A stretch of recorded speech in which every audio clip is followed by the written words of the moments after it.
Hi everyone, I'm Embers Tide. Hi everyone, I'm Rekka Flair. And I'm Air. And this is Insight Check, where we delve into the dungeon of your bad decisions to retrieve the treasure of wisdom. And this week, you might have noticed we have a guest with us, one Rekka Flair, who is a favorite person of ours. Thank you.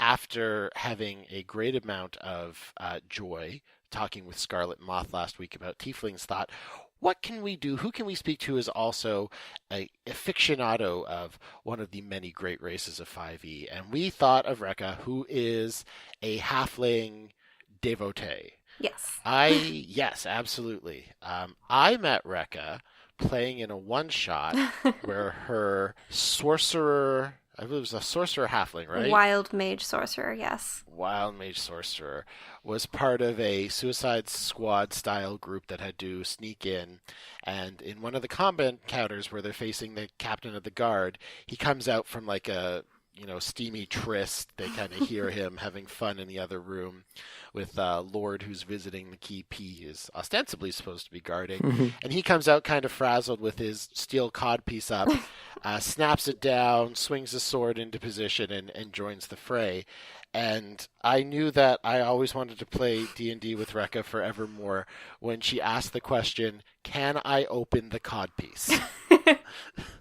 It was very well done. My arcane trickster rogue was showing that day. It's always in there. That arcane trickster rogue. It sits in the soul of every person. Yes. I feel. Yes, that deep dark place. That deep dark place, full of magic, mystery, and sorrow. So today we are going to talk about halflings, but before we get to that, we are going to do a dungeon crawl. Dungeon crawl.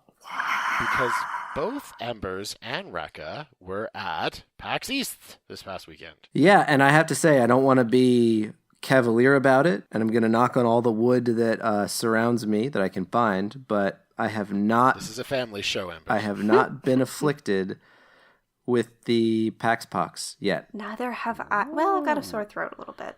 But, yeah, no PAX pox. Just toying with your immune system now. Our dear friend Cupcake, I remember at the last West, her and her husband went, and her husband literally got PAX pox. He had these huge red hives like all over his feet. Oh, jeez. I felt so bad for him. On his feet? Yeah, like I think they eventually spread everywhere, but he had an allergic reaction or something, and I was like, oh man. Oh dear. Literal PAX pox. So it's real. No fear. Thing. One day it'll wipe us all off the face of this sweet earth. Yes, but you'll have so much fun contracting it that you won't mind. It's it's a pretty good way to go. You'll barely even notice. Yeah. You'll sit back on your as your skin turns into dried moths, and you'll say to yourself, well, self, we had a good run, and really, PAX is the best way to receive our deliverance, and then dust. So we're making PAX into a Make-A-Wish. This is getting a little dark. I'm going to try to steer it. So tell us, what were your highlights? What were your big moments at PAX this year, folks? Embers, I think you should start. I also think that your amazing costume is part of why you were able to keep the PAX pox at bay, since you were fully covered. That's probably true. I was fully covered. I was flushing about 2 gallons of sweat out of my body per hour. Oh no, I was worried about that. I kind of knew. Well, I'll get into that, but let me hit the quick top 5 from PAX 2018. So Wax poetic about PAX. This is the PAX wax. PAX wax on, PAX wax off. So I go with one of the little ones because kids are free up to a ridiculously high age, which is amazing. Excellent. So that's always part of the top 5. He goes to look for robots, aliens, and bad guys. He has started looking at princesses, which I feel is a little bit soon, but I'm okay with it. I'll go along with it. So that was a highlight. Got to meet the illustrious Pat Rothfuss, the lustrous Chris Straub, and I didn't get to go that much further in fanboy hunting my idols, but those were really good interactions, really, really great experiences. Awesome. The probably one of the other highlights was spending an entire half day just bouncing around the indie game sessions, which booth areas, which I don't typically get to do. So I had a little bit of me time, which is a first for me at a PAX. I'm either always going with a big group or I'm going with little humans who I'm responsible for. So this was, I got a little bit of Embers time, which was unexpected, nice. I'm thankful for it. Nice. Was that Embers in cosplay time or just Embers as a human? Embers as a human, actually. I got to wow. just wander around and just play Hiding video in plain games. sight. Yeah, it was so sweet. Nice. One of the other highlights is always looking at the completely ridiculous costumes and cosplays that you see at any PAX. It's serious art, and this is the first one where I was actually able to appreciate some of the D&D stream campaigns cosplay. Just because a year ago I was not as into it, and the A-Team did not have quite as much cosplay representation as I see with Critical Role and Venture Maidens and on and on and on and on. So that was a highlight. And last point was I did my first ever cosplay, which was kind of the culmination of a multi-year desire to do this costume. A lot of years just sitting around on my hands wishing I could do it, and then the past 3 or 4 months partnering with an incredible costume designer and doing it. Yes. It was amazing. We will make sure to retweet those pictures, but so yeah, it was so rad. So like I'd say about 5 years ago, I started like voraciously devouring media related to The Last Guardian, and it came out. I played it. I loved it. It's exactly the kind of game that releases all the dopamine from my brain at once. That was nice. As promised. That was an amazing experience, and I was like, "This is a creature. This is an animal that is completely virtual. Is designed by software developers, but it takes on enough of humanity that I find spending time with it more enjoyable than some of the people that I see passing through the world." So I was like, I want to do this. Like, I think this would be the costume that I would most want to design, develop, and I wanted it to be more of kind of a Dark Crystal experiment than a furry suit experiment, just because that's just not a community I'm a member of, and I was worried for the longest time that I wouldn't be able to hit that tone the right way. Certainly by myself I couldn't. That's a thin line to walk. It totally is. Yeah. So I found a costume designer. Their company is Eldritch Arts. They're localish to me. They're in Massachusetts, as am I. Did the cold pitch. I was like, look, I don't know what I'm doing. I'm probably biting off more than I can chew, but I have to either shit or get off the pot with this idea. So let's not get off the pot. Let's stay on the pot and let's make this costume happen. Okay, bad analogy. Anyway, let's go on this adventure together. Right. So she was like, look, she's done a lot of incredible Marvel costumes. She did an Ant-Man that is stunning. She's done a couple of game character designs as well. She does a lot of medieval armor work and fabric work. So for 3 months, we worked together on it.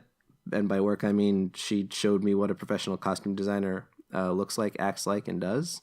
And I just sort of stared in amazement at it. And the Trico costume was ready 2 hours before PAX started on Friday. Wow. And I suited up for the first time and kind of became something else. And I guess the biggest thing that I wanted from the experience with the costume was to find somebody else at PAX who had the same emotional connection to this animal that I did. And so I was kind of thinking what would that look like? Some people are going to think that I'm one of the flying monkeys from The Wizard of Oz, and that's okay. But with the full mask on, with LED eyes and horns, and with about 750 individually cut and pressed feathers, I wanted someone to look at it and feel what they felt when they had these really intimate interactions in a game. And we got, we actually got some of that. And I was able to do it having completely disappeared as myself, which was one of the other things that I was hoping I'd be able to get out of the experience, because I don't have the confidence to pull off a cosplay where I am a part of the costume. So I kind of wanted to disappear into the costume. And, people kind of were excited about it. They were impressed by it. They asked questions about it. Some people just wanted to hug for a really long time. Some people cried a little bit. It was a whole experience.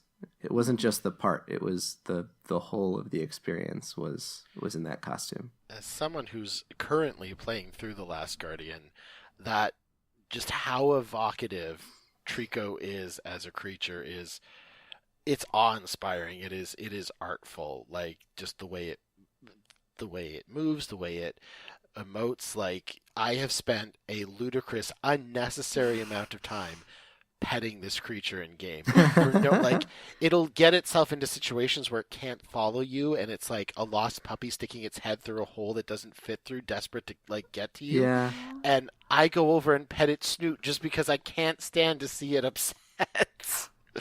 And yeah, so when I saw that costume, it was so good and it was so well done. All I wanted to do was rub your snoot and maybe throw the occasional glowing barrel at your face. Yeah. The other exciting thing is that we took it down to the Sony booth. This is one experience that I didn't have, is I wasn't prepared for how poor my visibility would be and how hard it would be to walk on the PAX Expo Hall floor, being able to see maybe 20 degrees of my normal visual field. That was exciting. Yeah.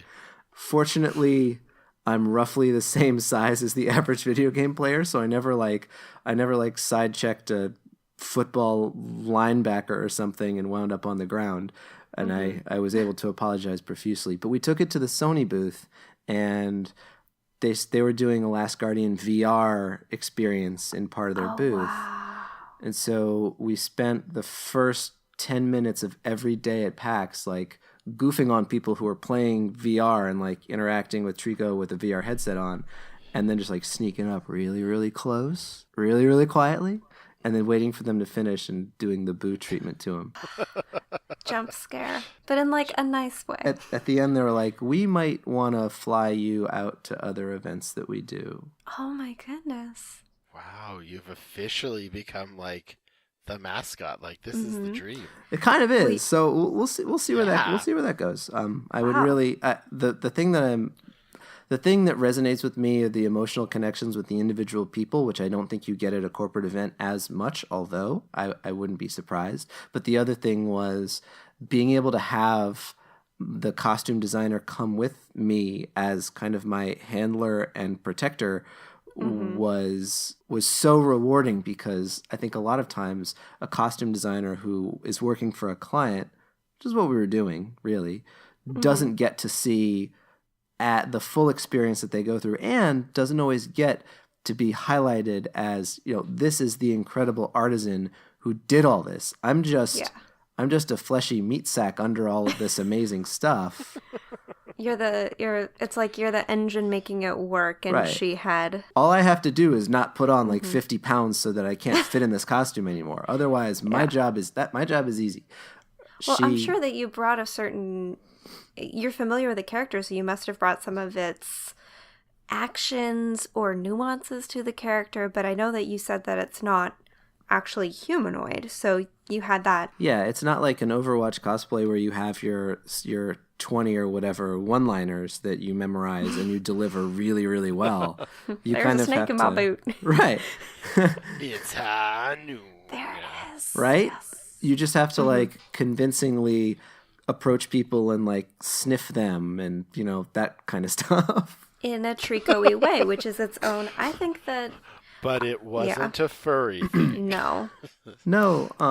Not that there's anything wrong with it. Absolutely. And that was nonverbal acting is so much harder in a way. Well, so as I did my best, I did my level best, and the one thing that I saw was the designer, the Eldritch Arts designer, was getting really recognized for the accomplishment that she had produced, and that made me happy. And that, even now I'm thinking that, that makes me really happy. That was as much of a victory to me as seeing and experiencing the costume coming out really, really well. So PAX 18, you did a good job, PAX 18. Yes. And if I may, speaking of awesome, authentic, accentuating the character cosplays, Rekka, you also brought forth the super, super sweet and beloved by Kate Welch casual Rosie.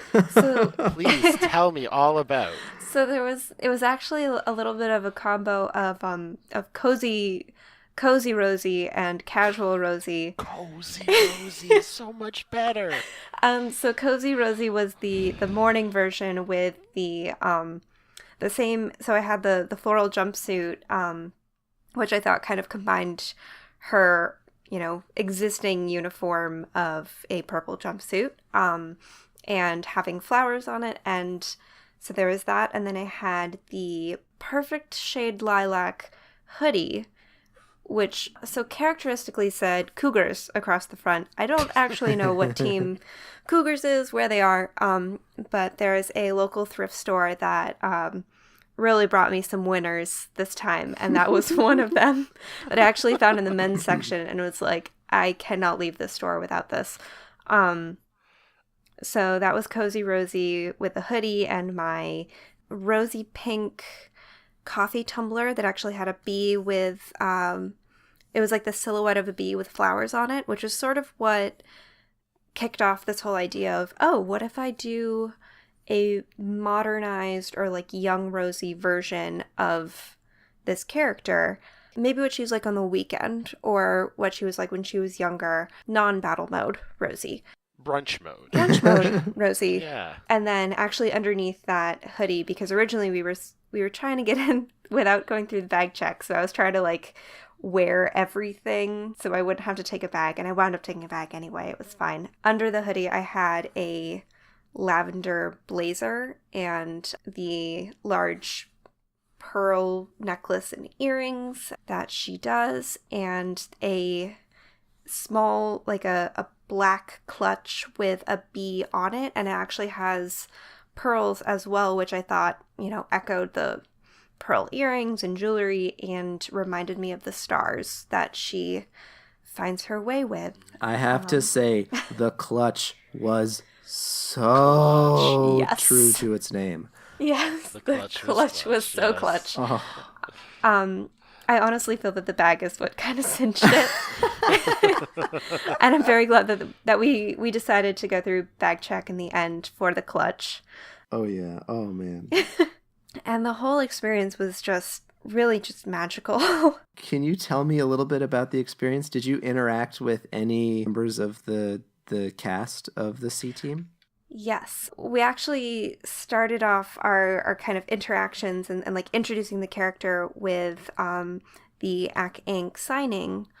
We were only there on Saturday, and we were waiting in line, and I had actually brought knitting because I just knit all the time. And I realized while I was packing up, oh, she's a grandmother. This is totally in character. Mm-hmm. Great. I can include this in my pocket budget, if you will. And as we were getting closer to the signing, I was like, oh, right, Mike Krahulik has talked about how he started knitting in the last year. I wanted to ask him about that because I just love this. It's my other main hobby, and I just love talking to people about it. So it was at the signing, it was Mike, Jerry, Morgan, Holly, and Pat Rothfuss in that order. And Aaron, my fiance, who I went with, was like, wait a second, let me go in front of you. So then as we were approaching the table and they sort of looked up and were like, what's this kind of rosy thing I see going on? He, put his hands up and was like, to my left, Rosie Bee Stinger. And they all went, I thought so. Oh my God, I love it. That's awesome. Because I do love doing this sort of subtle cosplay or subtle costume. I like to, my kind of MO is, could I go on the tee with this and people think she just has a particular style? Right, and right. Yeah. Yeah. And then I get to the community where it's like, oh, and this is the flower, and that's the stars, and those are the bees. Oh my god, it's like perfect in its own weird way. Yeah, it's almost like an undercover cosplay. Exactly. An undercover cosplay. I like that. It was just awesome to see it erupt through the community on Twitter. Like Kate retweeted it. Oh my It goodness. was like, I'm weeping. And Eric Holloway, who is like the super prolific sprite artist Oh my of the goodness. C-Team community, like within Like minutes, an hour, I think. it Well, maybe at most had like already done up you like Mhm. as Rosie in this look, yeah. and then the rest of the cast. Like Oh my it goodness. was really awesome to see all the inspiration just trickle down. Yes, it actually kind of, well, for one thing, Embers, you retweeted the bag at Kate, and then Air, you told me on the Shadow Council when I posted a photo, like, you need to get this on Twitter. And then I was just checking Shadow Council throughout the day, and someone said, oh, Chris is at his booth, and there's almost no line. And we were like, we should go meet Chris Straub, like, he's fantastic. And we went over there, and he was like, wait, has Kate seen this? And I said, well, I tweeted it, but I don't think she's up yet. And he said, no, let me fix this. And just like started texting her photos. And those are actually the photos that she tweeted. And when she didn't pick up, like, immediately, he had started calling her and was like, okay. It was all very, like, it was a very Chris, it was a premium Chris Straub experience. Oh, man. It's a just premium red phone experience, too. He's like, Yeah. The whole thing was just like, oh my goodness. And red phone, I was thinking, C-Team, like, get me Kate. Yeah, yeah.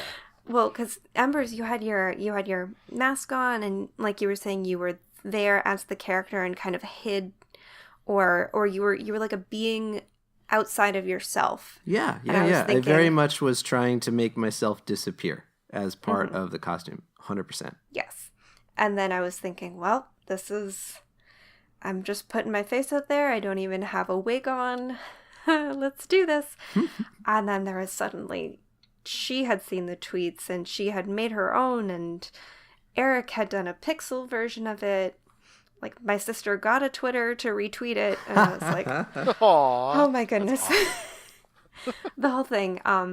So aside from the really incredible outpouring of love for Rosie B. Stinger and my take on her character, Pax, as a whole was just absolutely delightful. And we saw Holly again at the Waffle Crew signing, and Anna Prosser Robinson hadn't been at the original one, and she was like, hey, like, this is the Rosie that was on Twitter. And Anna was like, yeah, I saw, oh my god. And I was just like,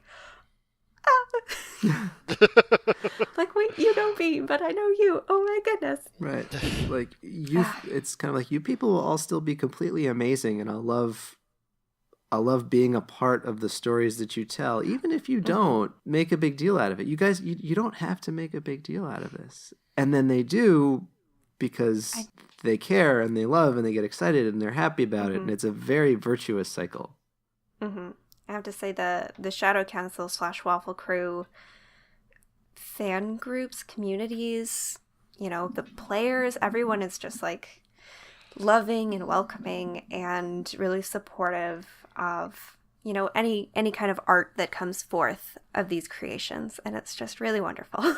If I may, Becca, the other reason I wanted to get you into a game of D&D I was running or I was playing in is, speaking of, well, I wouldn't call what I've done in the past art, but after seeing Jerry do a bunch of D&D rappings after the games, that's why I started my silly little Twitter handle, and the first person to ever respond to one of my silly raps was you.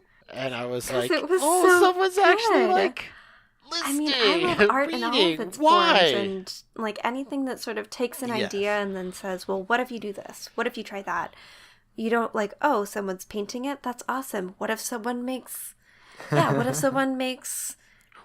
what if you rip off the sky? Like, I feel like it's all just taking these seeds and making them grow in so many different ways. And I just really love love that we can do that.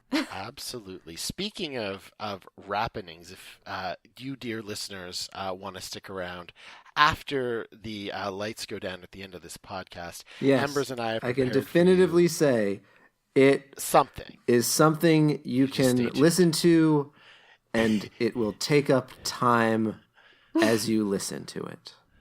Insight check after dark. Yes, Inside Check After dark. Nights. Yeah. Welcome back to Inside Check Nights. We are NPR voicing. Anyway, speaking of Rosie B. Stinger, beloved halfling, we are now going to get into the segment that we call Roll Call. And we have invited Rekka here specifically to talk about halflings, of which our dear Rosie Beestinger from the C Team is one. Becca, in the 2 games, so you've played in our campaign as a guest, and you were a halfling druid, a ghostwise halfling druid, I believe. Ghostwise and then halfling in the one druid. shot, you were a Lightfoot halfling, or Yes, Lightfoot halfling, wild mage sorcerer. What is it about these races, the halflings and the gnomes, that draw you to them? Well, what drew me to the Arcane Trister situation opportunity was actually being invited as a guest player on my fiance's game. That was a couple of years ago, and they had a player who just wasn't joining the game for a few sessions, and they said, "Well, Rekka, sounds like you want to try playing D&D. We've got this character already rolled up if you want to just kind of waltz on in and go for it." It's sort of like, I believe at PAX they have like pre-made D&D characters and you just grab it and go. So it was like that, and I thought, number 1, D&D is awesome. Number 2, I love being a short, like kind of wispy, dexterous, sneaky little character that kind of slides between the doors and makes things happen. And one of the things that I love so much about being a halfling in a number of different forms is that you can be a hero without necessarily being a fighter, being particularly large or muscular. You can make all kinds of wonderful things happen from 3 feet off the ground. So that's what I love so much about them. I also have had the opportunity to play as, I think, every sub-race of halfling that I know of. Been the Lightfoot halfling for the mage. For the wild mage, the Ghostwise halfling as a druid, which was particularly interesting as they don't actually speak. They are one of the, not telekinesis, telepathic races. And I am also playing as a Stoutfoot halfling barbarian in my current Sunday game. Yeah, it's just really interesting to see, like, again, where you take, okay, here's my basic idea, or like the original form of this character. Let's see which different ways I can tweak it, the different causalities, if you will. Wrap it up with that C Team. Just to try out all the different options. And I actually have a goal to play every class as a halfling and just sort of see how things go. That is very rad, and we've enjoyed your halflings immensely. In our campaign, I felt like you were introduced and we were kind of given a mission to save your town, and you had made it very clear that, it was under threat. And then our PCs went to the bar and spent the night drinking, and one of them was on a date, and so I apologize for that. Out of game, I apologize for not. It's fine. And I mean, to be fair, after we saved your town, there wasn't a whole bunch of town left. Yeah, unfortunately. I think a little bit of, a fairly major part of that was my doing, was by approaching it a little bit more as a barbarian from one of my other roles of, hey, let's transform into an eagle and just fly at the dam instead of breaking it with this magical tool that breaks things immediately that I didn't know that I had. And it worked well. Eventually, but it also sort of caused a flushing situation of the village. And as a still fairly new player, I didn't really start playing many D&D games until you brought me in for your one-shot air. I'm not particularly adept at switching between my characters so easily, so I'll be playing, a mage and have some roguish tendencies. Or perhaps a barbarian tendency. Well, I think after said codpiece was flipped up, daggers were quite adeptly, might I add. Yeah. It was a bad way to go for him. It was a bad way to go for him. Make things happen. They sure did. Things went downhill. Make things happen from 3 feet up. Yeah. It was the perfect height to be at in that particular scenario. Well, so Rekka, I'm curious, as you've gotten more experience and you've had this focus on playing different classes and playing halflings in different ways, are there ways that you approach being a halfling that have evolved, or are there kind of either tricks or just a perspective that you've sort of found yourself developing the more experience you have at 3 feet high? Well, for one thing, I am in real life a bit short, so that particular characteristic is something that I attune to rather easily. But also the fact that halflings are by nature sort of homebodies. They like, ordinarily they like staying with their families, and they like kind of hunkering down a little bit and just sort of having a party, welcoming people. So then the idea of an aggressive halfling or a kind of standoffish, antisocial halfling like the Ghostwise halfling, which is a very non-trusting race, those are particularly difficult for me as a generally welcome person, but also as a halfling, which usually would just say, all right, you guys want to go to a bar, you've got a date, that's wonderful. I'll grab my loot out, I'll play something, let's all just hang out. And to be playing these different spins on halflings of like someone who sort of stumbled into magic and is thrust out of the halfling society for having this like bizarre sort of dark magic as part of them, which is kind of the backstory behind my wild mage sorcerer, or being kind of an angry antisocial person, are particularly hard but interesting challenges. Yeah. I'm very curious about what a halfling warlock would be like. So maybe one day I'll get there. I actually had an idea for a halfling warlock because I really like the idea of being like this pastoral, like people, simple, kind of salt of the earth type people.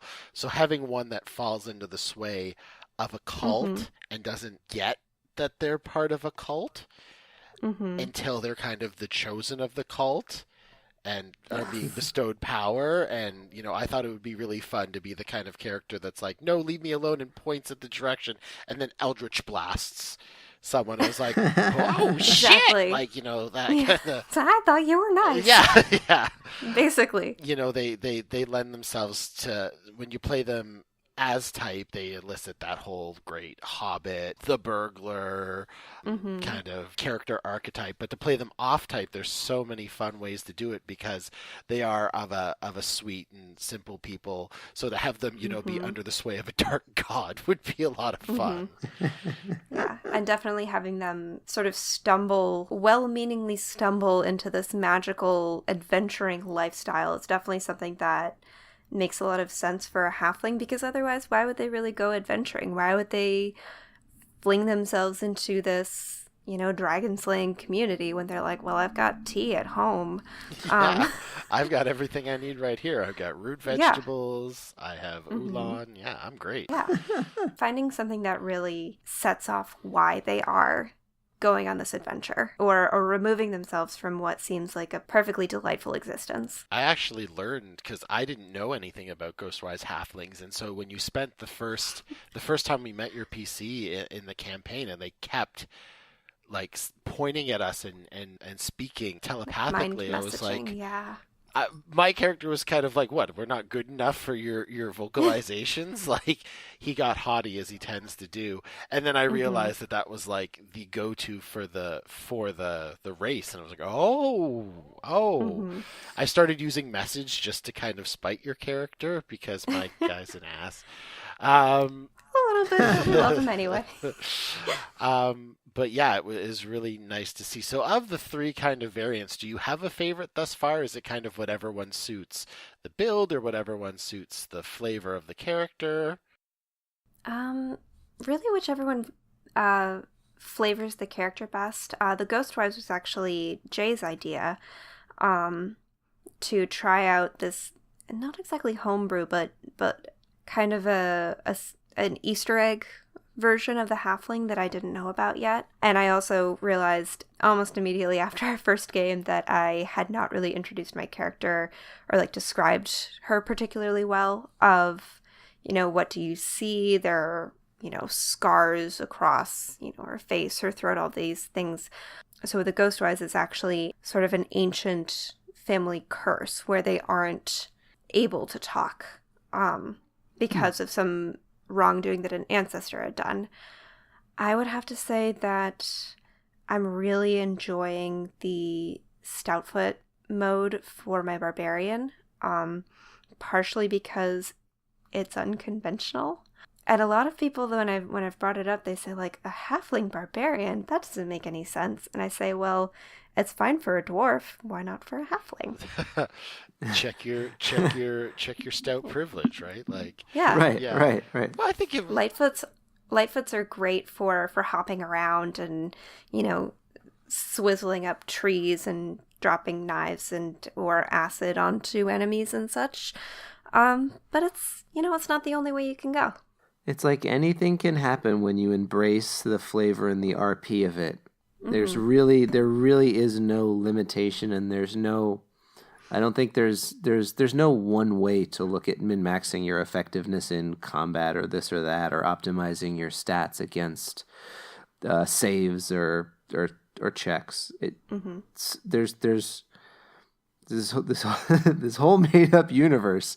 Yes. You don't have to look at it through just one. It's so one expansive. View. And one thing that I have to say is that a lot of my D&D education comes from AC Inc. and the C Team in particular, where it's more RP based than combat necessarily. And if the players on the C Team are any indication, they're not really going for min-maxing. They're going for what is true to the character. I think I remember Amy mentioning that she went Circle of the Moon because her character is selfish and wants the animal shapes and needs those for her character. But as a druid, it would be more beneficial for her to have taken the alternate circle, I believe, Circle of the Land. Yeah. Mm-hmm. She was saying, I think it was in the interview they did with D&D Beyond, where she was saying, yes.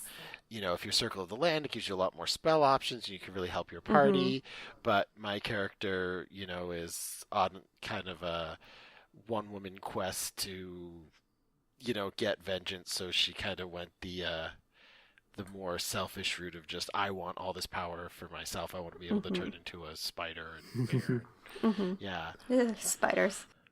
Even from like a mechanical perspective, though, like the halflings, they have a lot going for them to kind of lean on, like having a lot of great variety. Like they all get a dexterity bonus, which is useful for like every class, just because there's lots of dex saves, and depending on the type of armor you wear, it might be useful. And then like depending on the thing, like there's a charisma bonus one, so your bards, your warlocks, or even a paladin if you want to go down that route.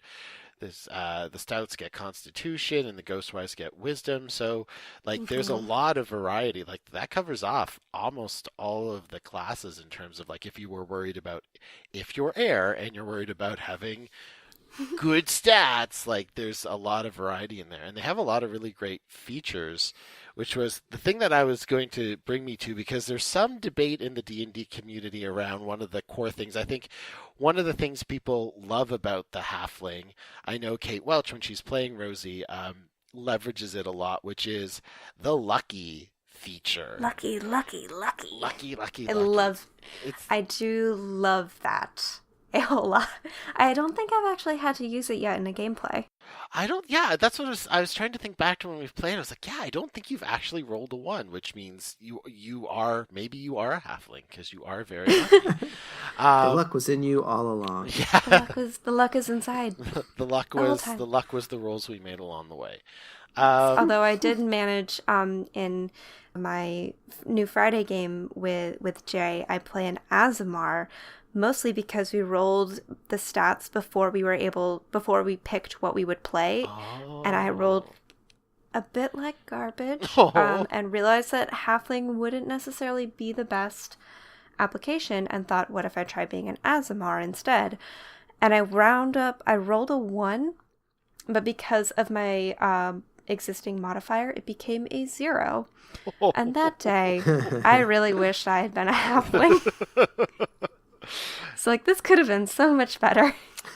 So I think the community's like the reason sometimes Lucky takes it on the chin is the notion that, like, you know, leaning into a natural 20 feels really good because you get to do something awesome, or, you know, some folks will say it's just it's an instant success, whereas a 1 is, I think, even it's like you hurt yourself trying to go up the stairs, like I did at PAX. Yeah, which I hope you were feeling better. I know it took. I was definitely like, rolled a 1 on that dex check.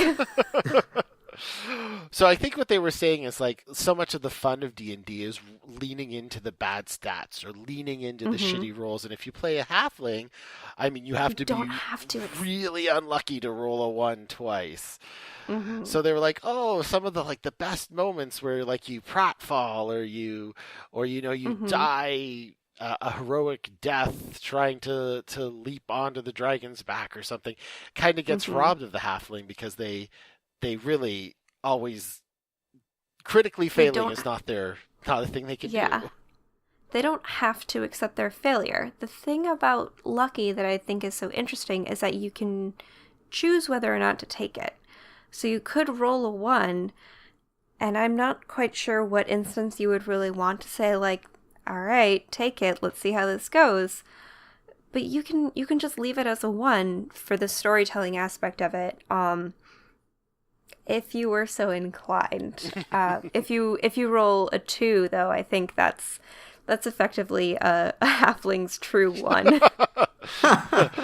2, the halfling 1. Right, exactly. Yeah. That is great. Yeah, and I know Rosie's definitely used it efficaciously, definitely in combat and whatnot.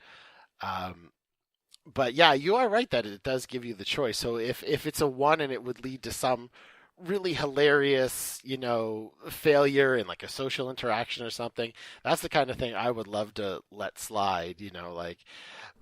I like your flavoring that it's kind of like their stick-to-itiveness. It's like they don't have to have a 1. They've just got gumption, and they don't fail.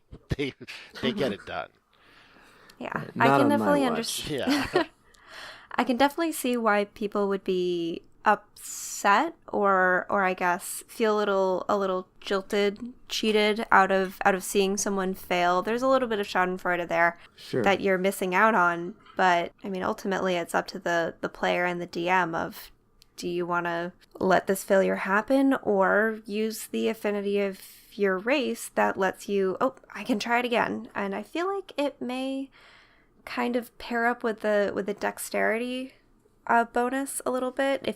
I sort of read outside the lines a little bit of, like, I can see how that would make sense. Like, if they're naturally dexterous and they just do terribly on attack roll, why wouldn't they try again? Absolutely, yeah. They're just keeping on. They're not letting anything get in their way. I like that. Mm-hmm.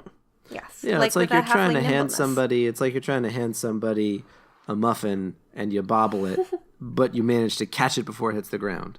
And then you just look really cool for catching a muffin out of thin air. That is what halflings mean to me.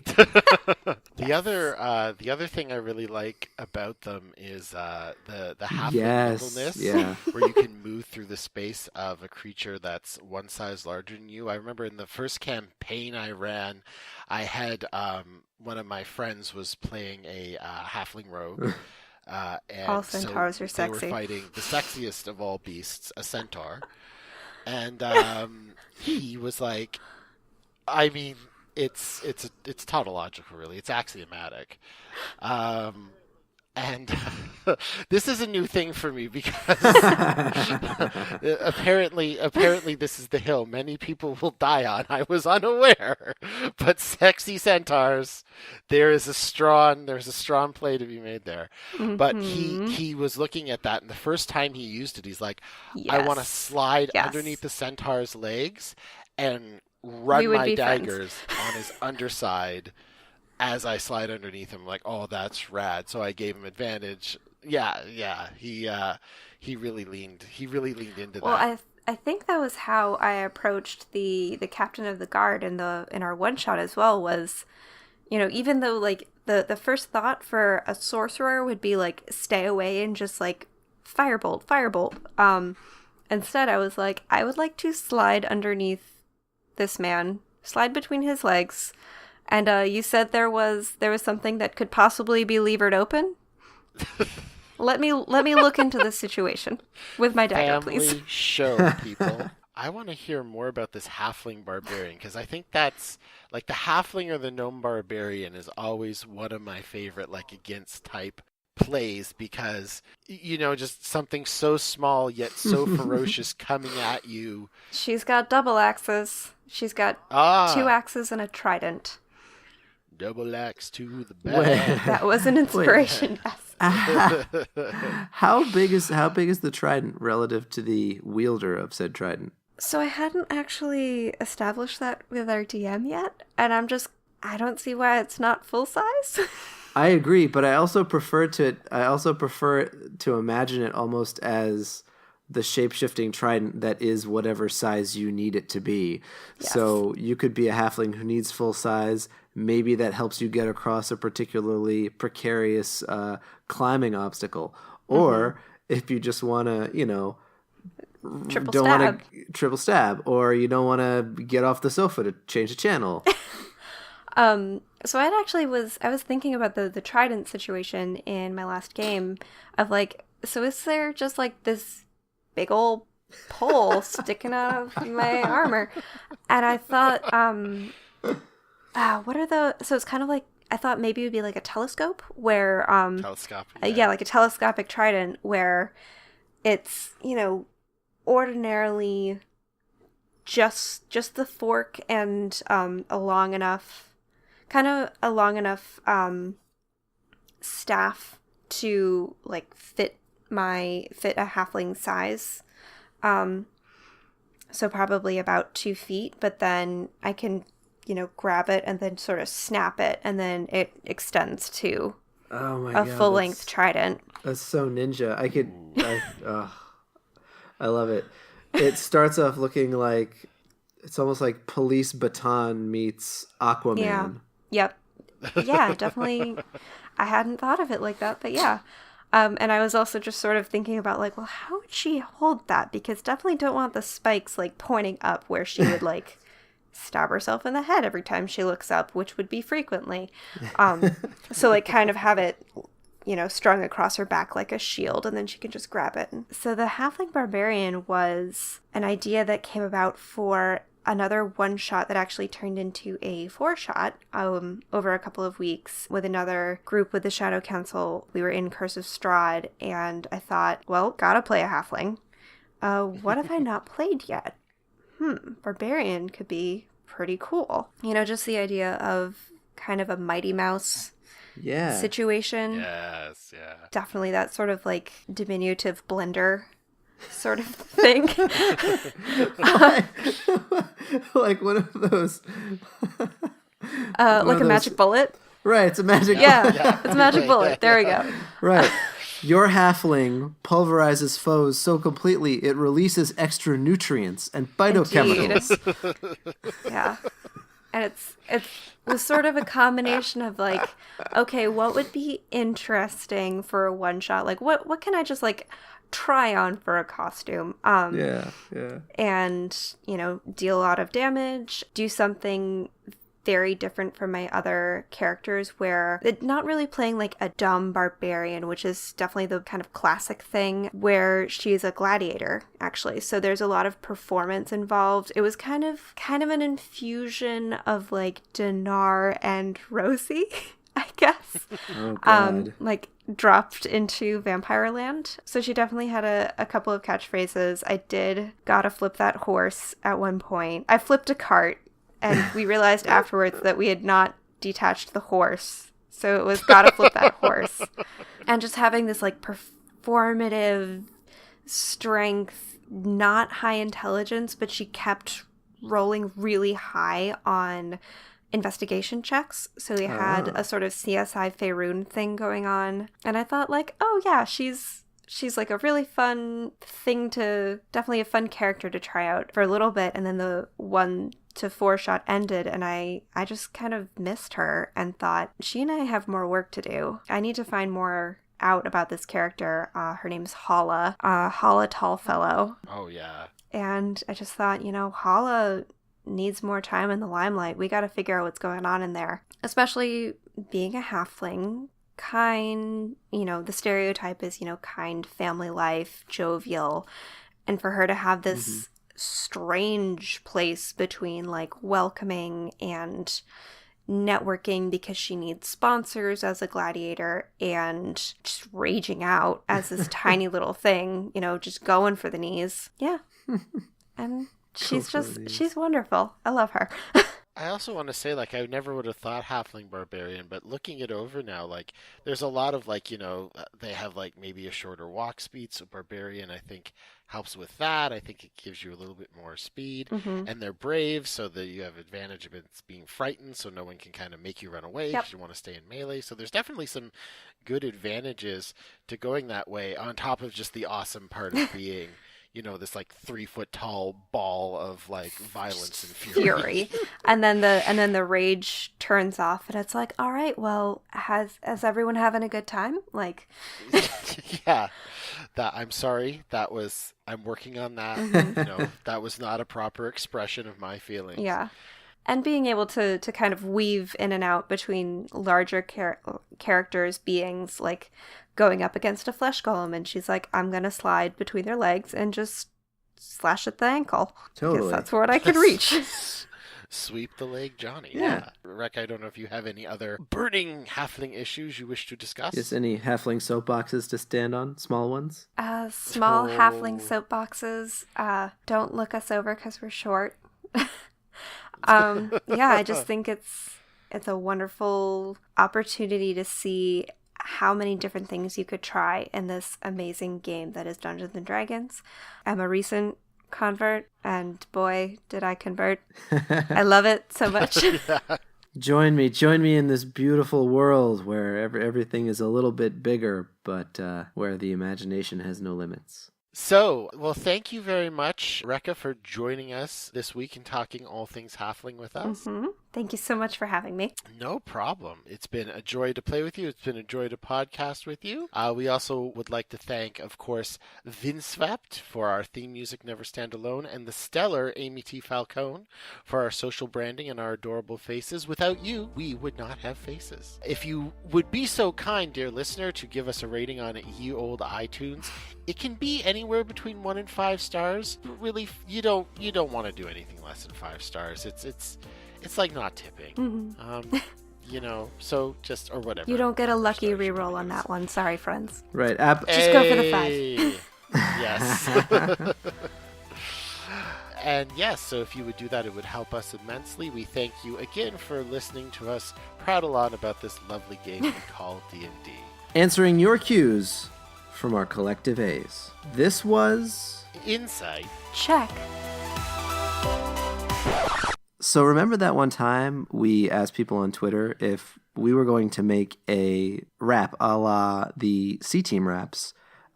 We wanted to put it out to the D&D Twitter community to say, I don't know, pick a monster or pick an idyllic monster class that we could expound upon in verse.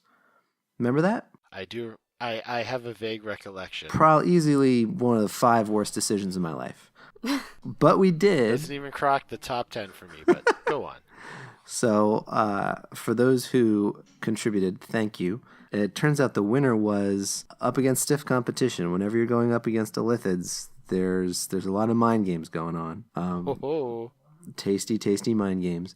The winner was Kobolds, and in order to try to best do justice to the illustrious villainous engineers of the D&D monster world, we actually recruited somebody. We brought in a ringer. We brought in a friend of mine, goes by Casey Drones, and they are a classically trained musician who moonlights occasionally when not doing his day gigs as a beat producer. So we said, hey, would you help us out? This is a totally ridiculous idea. We're going to rap about kobolds. They were super into it, and the result. This is the hot jam. This is the joint. Mixtape.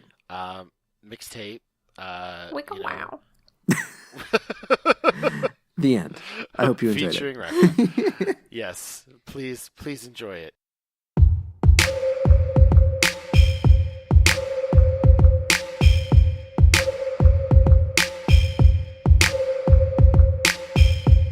I got 1 trap, 2 traps, 3 when I need 'em.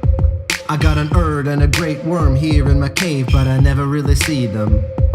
See, we took the servitude in this dragon's lair just to rep Curdle Mac. But now when we turn around, a trap gets tripped by a bunch of stinky meat sacks. We kobold packs, leave the deck stacked. Engineers of your doom with -2 strength. Every day we slay hacks. We're no dummies. You and your chummies can't escape kobold crap. Lust, disdain in the crowd. We cower when they shout at us. But stop and ask, what's a favorite without us? See the world with dark vision eyes. Kobold kin, we get the job done. Look at how we've come. And look at all we've done. In every forest and slum, we get the job done. Travel off for 1. Crush gnomes into gum. Trinkets just for fun. Kobold kin, we get the job done.